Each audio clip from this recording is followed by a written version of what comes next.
had no idea what to expect. I was just hanging on for dear life and hoping it would keep going, and lo and behold, it has. That's Lou Williams, the organ player at Organ Stop Pizza. It's apparently known to, it's so well known, even some of our listeners have been there. Lou Williams is calling it quits. He will no longer be playing the organ at Organ Stop Pizza. Lou is on the phone with us. Good morning, Lou. Hello. How did you decide, or why did you decide, I'm done playing the organ at the pizza place? Well, I am not actually completely done. I will still hang around, and I will fill in here and there as need be with, the other two fellows that are playing, Brett Valiant and Glenn Taller, who just arrived to take over for me from Chicago. But to get to your question, I thought 42 years was enough. Yeah. And I think everything has a lifespan, whether it's a building, a business entity, a human being, what have you, or a career. And I think I gave it my best years, and I could have kept going. I did enjoy it, but I think it's time for some young blood, fresh viewpoint, and all that kind of thing. And I didn't want to just die in the saddle. So to speak. Oh my God! Oh my God! That sounds horrible. But so you came all the way to Arizona though, just for this job, right? I did. Yes. I moved out here. Excuse me. In March of 1979, I'd been in Dallas, where I'd gone to college and gotten my degrees and everything. And the position opened up out here in March of 1979, and I arrived. And so 42 years later, kind of still at it. And was this a thing? Like, was this a unique thing where people went to have pizza and then there was a live organ player? Were you part of a band? How did they present the job to you? In a nutshell, the whole phenomena of pizza restaurants with pipe organs in them began in the San Francisco Bay Area in the early 1960s. Fairly small buildings, fairly small instruments. In the late 60s, early 70s, larger places began to be built. And they had several organists, because there's no one person that can just play 7 nights a week. So when I moved out here, we had our two restaurants. There was one in Central Phoenix and one in the suburb of Mesa. And I would alternate between the two, playing 2 nights at each one and give the other fellas some nights off. And so I was the associate when I came out here. Okay. And people moved on and did other things, and I kind of stayed with it. And so I'm still driving the bus after all those years, up until last Friday night. Well, listen to this message that we got from a listener who used to live out in Arizona. He says, yes. We used to go to Organ Stop Pizza, the one in Mesa, all the time. You could ask the organist to play just about anything, any type of song, and he could play it. Honestly, the pizza was somewhat subpar, but you'd go because it was fun and the organ was happening. It was huge. How about that? You're more popular than the pizza. Oh, I don't know. I'm just part of the furniture. The whole building is what I would call the world's largest busy box. It's certainly a multimedia presentation, because the organ has 6,000 individual pipes from 32 feet tall to less than an inch. They are all visible through the clear shutters, which open and close in front of what we call the pipe chambers, which is where they're installed.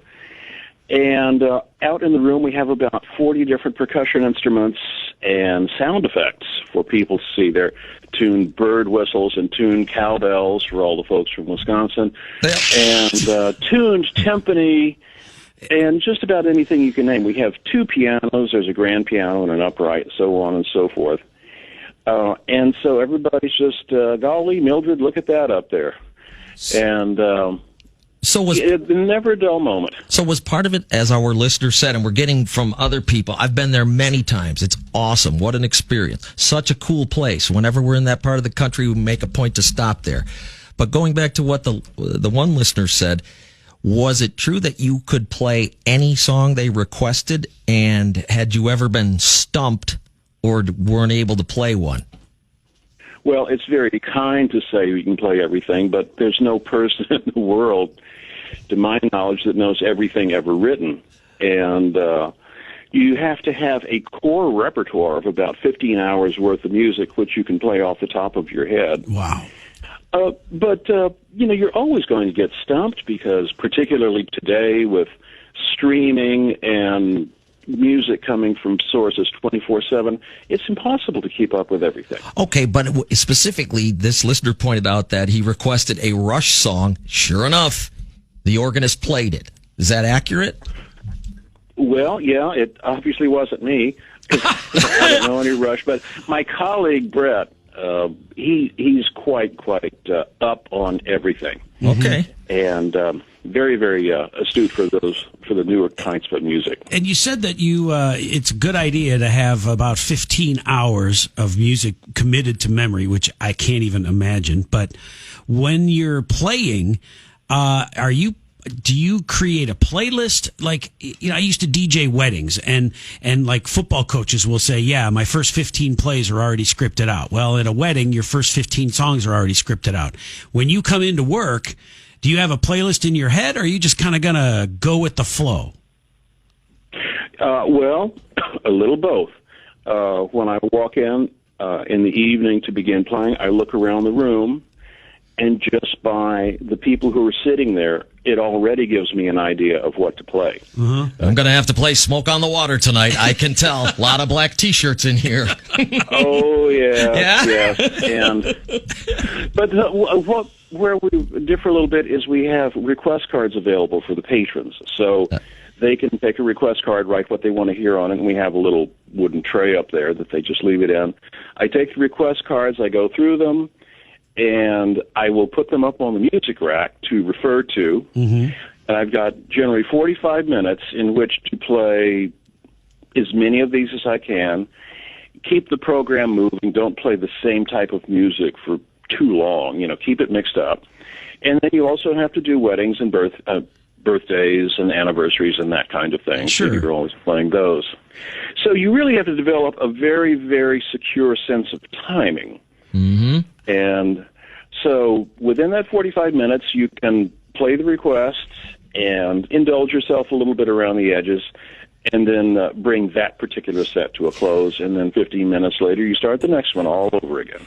Indulge yourself a little bit around the edges. What a great way to put that. What a great way. I am so enamored with this line of work. You made this a job. This is your career, Lou. I can't believe this. Well, it is. It beats a real job. For sure, man. And people will frequently come and they say, well, it's awfully nice that they let you come in and play here for fun at night, but what do you do during the day? Well, when Dwyer told me a professional organist here in the Midwest, the first person I thought of was Nancy Faust, who was the organist for the Blackhawks and for the White Sox and the Bulls. Yeah, sure. Okay, so you're familiar. You run in the same circle as her, or well, it's a little bit different. A ballpark organist and a pizza organist are a little bit the same. However, the ballpark organist has a fairly limited set of things. You do charge and dun dun dun dun dun dun dun dun. The organist in a pizza parlor, you're presented with just about anything anybody wants to hear. Uh-huh. And sometimes they'll even tell you how to play it. Hey, scooch over on that bench, Lou. Let me take care of the lows here. Well, no, there was a guy one time. He came in and says, "Yeah, I want you to play this song, and I want you to incorporate some Gregorian chant, and then after that, I want you to go into this song." I said, "Oh, okay." All right, and I got me $20. Okay, about 40 years ago. I was going to ask you that. What's the biggest tip you ever received for playing a song? Oh, $100. $100. All right. And any celebrities ever request songs that you can recall? Had a 4-year degree from Texas Christian University in Fort Worth. From there, I went to the Conservatory of Geneva, Switzerland for a year to study there. 16th century counterpoint and improvisation and things like that. came back. I got my master's at Southern Methodist in Dallas, and there was actually a small pizza place in Dallas that I was playing in during my college years. But you couldn't go to them and say, "Hey, man, you're going to have to give me a raise, otherwise I got this guy. His name is Charles Charles E. Cheese, and I'll take my talents across the street if we don't come to some sort of agreement here." Yes, well, the G's of Charles never did have an organ in any of their restaurants, so that was not a problem. They'd call your bluff. Yeah, right. The Charles Cheese opened up about 3 or 4 years after I started, and it was kind of the same idea, but without the focus of the instrument and the performer. Right. Yes. I was being sarcastic. Right. Yeah. But Organist was very, very famous nationwide at the time, and there was an opening on their staff which came available, and I was on pins and needles for a couple of months, and they finally told me I had it. And so I got out here, and then it set in. It's like, OMG, I have a week before I have to start playing 5 hours a night, and I have very little repertoire in my fingers. I played the style, and I had played the organ before, but I still had to get that huge swath of repertoire built. And so I just spent hours and hours and hours practicing, learning new pieces. And so once you get that central core repertoire built, then you're pretty much home free. In the course of your career, and I'm sure this has happened many times because you read the crowd, but do you do any call and response stuff? Like you mentioned, the charge chant that Nancy Faust might have played at a ballpark. Would you ever resort to that if you needed to get the crowd on your side? Too gimmicky, Dwight. I don't know. Well, no, not really anything like that.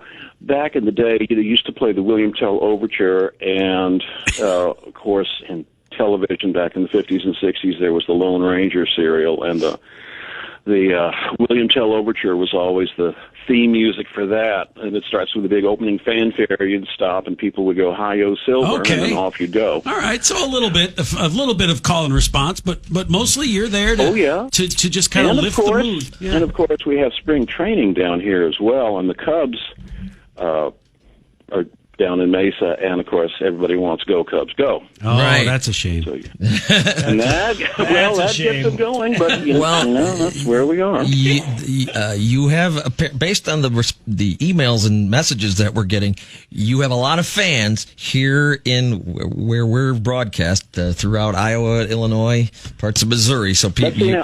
You're well known. You're in Davenport? Yes, but we're heard on 5 radio stations throughout Iowa and Missouri. So there are plenty of people who they didn't know your name, but they know the place and they know how cool it was. So it might be. I played several places in Iowa. There was a Capitol Theater in Davenport. Yep. And the Paramount in Cedar Rapids.